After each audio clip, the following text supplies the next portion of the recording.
நான் சமீபத்துல ஒரு மாரத்தான் போட்டிய பார்த்தேன். நூற்றுக்கணக்கானவங்க இந்த மாரத்தான் போட்டியில கலந்துக்கிட்டாங்க.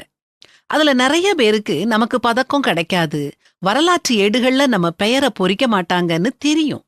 ஆனாலும் ஏன் அவங்க இந்த போட்டியில பங்கு பெறாங்க? ஒவ்வொருத்தரும் ஒவ்வொரு குறிக்கோளோட இந்த போட்டியில கலந்துக்கிடுறாங்க.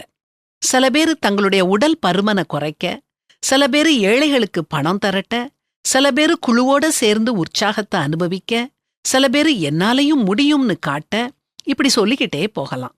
நான் பார்த்த போட்டியில இத்தனை வருஷம் பங்கு பெற்றதிலேயே இந்த வருஷம்தான் மிக கொஞ்ச நேரத்துல தான் இறுதிக்கோட்டை தொட்டு விட்டதா ஒருத்தர் சந்தோஷப்பட, இன்னொரு அம்மா தன்னுடைய மூட்டு அறுவை சிகிச்சை நடந்த பிறகும் தன்னால முழு தூரத்தையும் நடந்தே முடிக்க முடிஞ்சதேன்னு பரவசப்பட்டாங்க.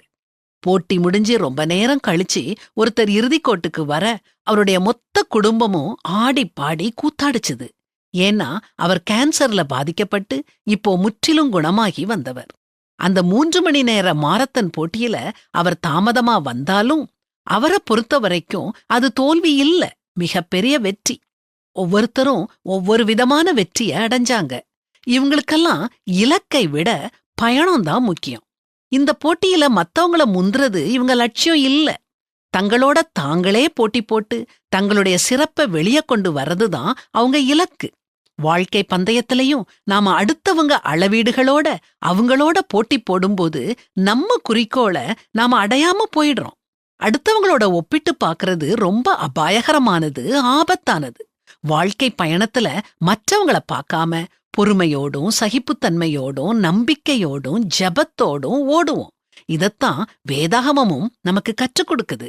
ஆகையால் மேகம் போன்ற இத்தனை திரளான சாட்சிகள் நம்மை சூழ்ந்து கொண்டிருக்க, பாரமான யாவற்றையும் நம்மை சுற்றி நெருங்கி நிற்கிற பாவத்தையும் தள்ளிவிட்டு விசுவாசத்தை துவக்குகிறவரும் முடிக்கிறவருமாயிருக்கிற இயேசுவை நோக்கி நமக்கு நியமித்திருக்கிற ஓட்டத்தில் பொறுமையோடே ஓடக்கடவோம்.